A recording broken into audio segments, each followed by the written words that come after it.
আমরা কোনোভাবেই এলাকাবাসীর কোনো কষ্ট বা বিরক্তির কারণ হব না।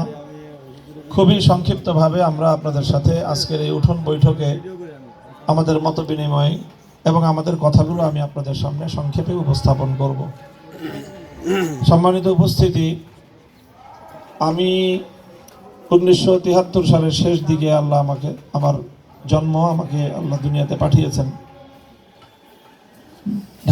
পুরাতন ঢাকার লালবাগে আমার জন্মস্থান।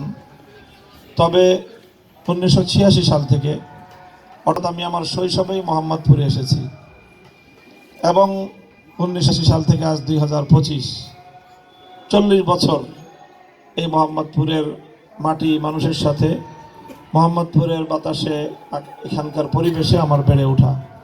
শিক্ষা জীবন সম্পন্ন করেছি 10 বছর মোহাম্মদপুরের মাদ্রাসায় পড়াশোনা করেছি আমি। প্রথমে শিয়া মসজিদে, তারপরে 7 মসজিদে। 1995 সালে আমার শিক্ষা জীবন আমি সম্পন্ন করি মাদ্রাসা লাইনে। এরপরে আমি সাধারণ শিক্ষা ধারায় পড়াশোনা করি এবং অর্থনীতিতে অনার্স মাস্টার্স করে বিশ্ববিদ্যালয়েও আমি শিক্ষকতা করেছি এবং 1996 সাল থেকে আজ 30 বছর আমি বাংলাদেশের একটি শীর্ষস্থানীয় কওমি মাদ্রাসায় সহিহ বুখারী শরীফ আমি পাঠদান করি, অধ্যাপনা করি। কাজেই দ্বীনি লাইনে আলহামদুলিল্লাহ আল্লাহ পাক রব্বুল আলামিন অনেক সম্মান, মর্যাদা এবং অনেক সৌভাগ্য আমাকে দান করেছেন। দুনিয়াতে খুব বেশি কিছু প্রাপ্তির আর নেই, খুব বেশি চাওয়া পাওয়ার কিছু নেই। তবে একটা জিনিস আছে, সেটা হলো আল্লাহ রব্বুল ইজ্জত শাইখুল হাদিস আল্লামা আজিজুল হক রহমতুল্লাহ আলাই, যিনি আমার বাবা, বাংলাদেশের ঘরে ঘরে মানুষ যার বুখারী শরীফ পড়ে আল্লাহ নবীর হাদিসের জ্ঞান অর্জন করেছে প্রায় 70 বছর ধরে। তিনি বাংলাদেশে রাজনীতি করেছেন। 2001 সালে 4 দলীয় জোট গঠন হওয়ার সময় তিনি 4 দলীয় জোটের শীর্ষ নেতা ছিলেন। বাংলাদেশের মানুষের জন্য তিনিও কাজ করে গেছেন। তারপরে তার স্থলাভিষিক্ত হিসেবে এদেশের মানুষের জন্য আমিও কাজ করতে চাই এবং আলহামদুলিল্লাহ আপনাদের সকলের দোয়ায় আল্লাহ পাক রব্বুল আলামিন রাজনৈতিকভাবেও তৃণমূল থেকে নিয়ে কাজ করতে করতে এখন একটি রাজনৈতিক সংগঠনের সর্বোচ্চ দায়িত্বে আল্লাহ আমাকে অধিষ্ঠিত করেছেন এবং সারা দেশব্যাপী আজ বাংলাদেশের দেশপ্রেমিক ইসলামী জনতার যে ঐক্য তৈরি হয়েছে, আলহামদুলিল্লাহ আমি সেই ঐক্য তৈরিতে আমার জায়গা থেকে আমার সাধ্যের আলোকে সবটুকু ভূমিকা আমি পালন করেছি। আল্লাহ পাকের শুকরগুজারি আদায় করছি। এই সব কিছু বলার উদ্দেশ্য হলো যে আমি আপনাদের সামনে আমার ব্যক্তি পরিচয় তুলে ধরলাম, যেন আপনারা আমাকে চিনতে পারেন এবং আমার ব্যাপারে যেন আপনারা আপনাদের মতামত ব্যক্ত করতে পারেন। কারো ব্যাপারে মত দিতে হলে, মন্তব্য করতে হলে তার সম্পর্কে তাকে জানতে হবে। এই জন্য আমি আমার নিজের ব্যাপারে খুব সংক্ষেপে এই ধারণাটুকু আপনাকে দিলাম। এবার আমি আমার এলাকার কথা বলি। আমাদের এলাকার নাম, এটা এমন একটা নাম যে এর চেয়ে বেশি সৌভাগ্যের আর কোনো নাম হতেই পারে না। এই এলাকাটার নাম নিতে হলেই, মোহাম্মদপুরের নাম উচ্চারণ করতে হলেই সর্বপ্রথম আমাদের পেয়ারা নবী হযরত মুহাম্মদ সাল্লাল্লাহু আলাইহি ওয়াসাল্লামের নামটা আগে উল্লেখ করতে হয়, তারপরে তার শেষে মোহাম্মদপুর। নাম এর চেয়ে সুন্দর নাম আর পৃথিবীতে হতে পারে? হইতেই পারে না, মোহাম্মদপুর। কিন্তু দুর্ভাগ্যজনক বিষয় হলো নামটা যত সুন্দর, কিন্তু এই এলাকার ইমেজ, এই এলাকার সম্পর্কে মানুষের কাছে, দেশবাসীর কাছে যেই বার্তা এবং যেই মেসেজ, সেটা কিন্তু নামের সাথে মানানসই না। সর্বশেষ আমরা গত 2 দিন আগে বাংলাদেশের এক বিপ্লবী যুবককে বাংলাদেশের এক ঐতিহাসিক জানাজার মাধ্যমে আমরা তাকে দাফন করেছি। নাম হলো তার শহীদ শরীফ ওসমান হাদি। সে ইনসাফের জন্য লড়াই করেছে, তার আর কোনো দাবি ছিল না। একটাই দাবি নিয়ে সে জুলাই যুদ্ধের সম্মুখ সারিতে ছিল। জুলাই পরবর্তী বাংলাদেশে সে একটা কথা নিয়ে সে বিভিন্ন জায়গায় বক্তব্য দিয়েছে, কাজ করেছে, মানুষের ঘরে ঘরে, মানুষের দ্বারে দ্বারে সে গিয়েছে। একটা শব্দ সে তার জীবনে সবচেয়ে বেশি উচ্চারণ করেছে, আমার অ্যানালাইসিস, সেই শব্দটা হলো ইনসাফ। সেই ইনসাফের জন্য লড়াই করতে করতে সে জীবন দিল। সারা দেশের মানুষ তাকে তার জন্য কাঁদলো। দেশের মানুষের হৃদয়ে সে এমন ভালোবাসা অর্জন করেছে যে সারা দেশের মানুষ তার জন্য চোখের পানি ছেড়েছে। নারী, শিশু, পুরুষ, বৃদ্ধ, যুবক নির্বিশেষ সকল মানুষ, গোটা বাংলাদেশের মানুষ, দেশে এবং প্রবাসে যারা আছে, এমন ভালোবাসা খুব কম মানুষের কপালেই জুটে।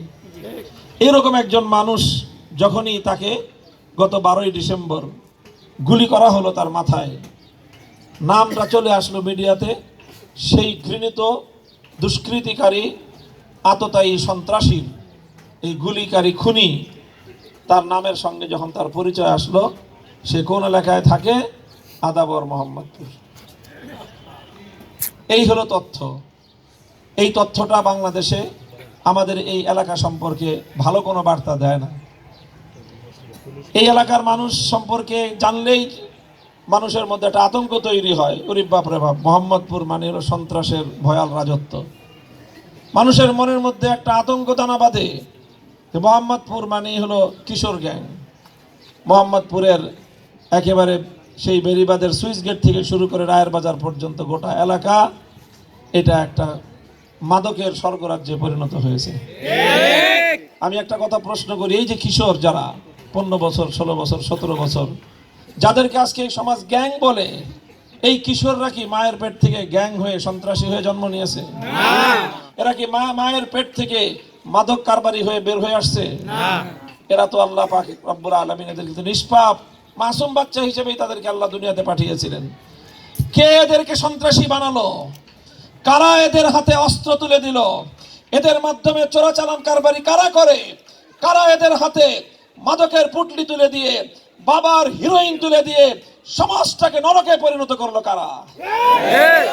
এই প্রশ্ন করতে চাই। সমাজের রন্ধ্রে রন্ধ্রে আমার বিচরণ আছে। 3 বছর জেল খেটেছি, তার মধ্যে 1 চিল্লা লাগাইছি শুধু রিমান্ডে। 40 দিন পূর্ণ। আমরা দেখেছি সেই সব জায়গাগুলোতে এই সমাজের অন্যায় অপরাধের ক্ষেত্রে সবচেয়ে বড় ভূমিকা যেই জায়গাটা থেকে পালিত হয় সেটাই হলো রাজনীতি। রাজনৈতিক নেতৃত্বের ছত্রছায়ায় প্রশাসনের কিছু দুষ্কৃতিকারী লোক, আর কিছু কালো টাকার মালিক, আর কিছু পেশি শক্তির মালিক, এই মিলে একটা দুষ্ট চক্র তৈরি হয়। এই দুষ্ট চক্র কোটি কোটি না, লক্ষ লক্ষ না, সব মিলে সারা বাংলাদেশের 1 লাখ হতে পারে। এই 1 লক্ষ মানুষ আমাদের 17 কোটি 99 লক্ষ মানুষের জীবনকে ঝালাপালা করে ছেড়ে দিল। তারা আমাদেরকে অতিষ্ঠ করে ফেলেছে, দেশবাসীকে অতিষ্ঠ করে ফেলেছে। কারণ আমরা দেশবাসীরা ঐক্যবদ্ধ না। ওই 1 লক্ষ মানুষ, ওরা দুষ্কৃতিকারী, ওরা সিন্ডিকেটেড। আমরা যদি দেশের নিরীহ মানুষ, সাধারণ মানুষ যদি আমরা ঐক্যবদ্ধ হই, আমরা যদি ভালো নেতৃত্ব প্রতিষ্ঠা করতে পারি, ইনশাআল্লাহ আমাদের এই সোনার বাংলাদেশ সত্যিকার অর্থেই সোনার বাংলাদেশে পরিণত করা সম্ভব।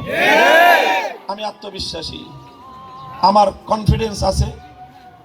আমি সেই কনফিডেন্সের জায়গা থেকেই আপনাদেরকে আমি এই আশ্বস্ত করতে চাই, আমার সুধীজন, আমার আপনজন অনেকেই ঘনিষ্ঠ, তারা আমাকে অনেকেই পরামর্শ দেয় যে হুজুর আপনি তো এই যে ইসলামের কথা, অন্যায়ের বিরুদ্ধে, বাতিলের বিরুদ্ধে, অসত্যের বিরুদ্ধে আপনার প্রতিবাদী কথা সারা বাংলাদেশের মানুষ শুনে, আপনি হাটে ঘাটে মাঠে মঞ্চে ময়দানে মাহফিলে বলেন এই কথাগুলো।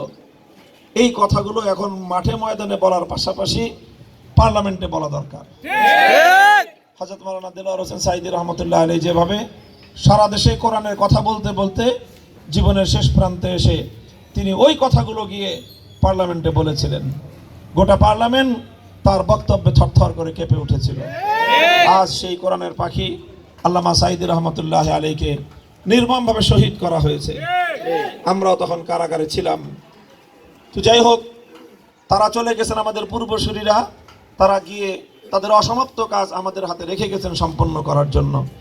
আমরা বর্তমান প্রজন্মের এই জুলাই বিপ্লব পরবর্তী বাংলার নতুন প্রজন্মকে নিয়ে আমরা শপথ করতে চাই যে তাদের রেখে যাওয়া সেই অসমাপ্ত কাজ আমরা সমাপ্ত করবো ইনশাআল্লাহ।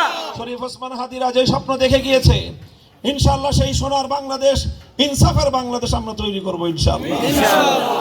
এই কিশোর গ্যাং যারা ছোট, যাদেরকে অন্ধকার পথে পরিচালিত করে কিছু গডফাদার, এই সকল গডফাদারদের কাছ থেকে এদেরকে বিচ্ছিন্ন করে এই সকল শিশু কিশোরদেরকে যদি মাথায় হাত বুলিয়ে বুকে জড়িয়ে ধরে এদেরকে যদি একটু স্নেহ ভালোবাসা দেওয়া যায়, এদের জন্য সুন্দর একটা কর্মসংস্থান তৈরি করা যায়, তাহলে যারা আজকে সন্ত্রাসী হিসেবে জাতির কলঙ্ক, এই সন্তানগুলোকে সুন্দরভাবে গাইড করতে পারে, এরা এ জাতির হিরণময় হাতিয়ারে পরিণত হওয়া সম্ভব। আমি আত্মবিশ্বাসী যে ইনশাআল্লাহ আমরা সকলে মিলে, আপনারা যদি আমাকে সহযোগিতা করেন, তাহলে সেই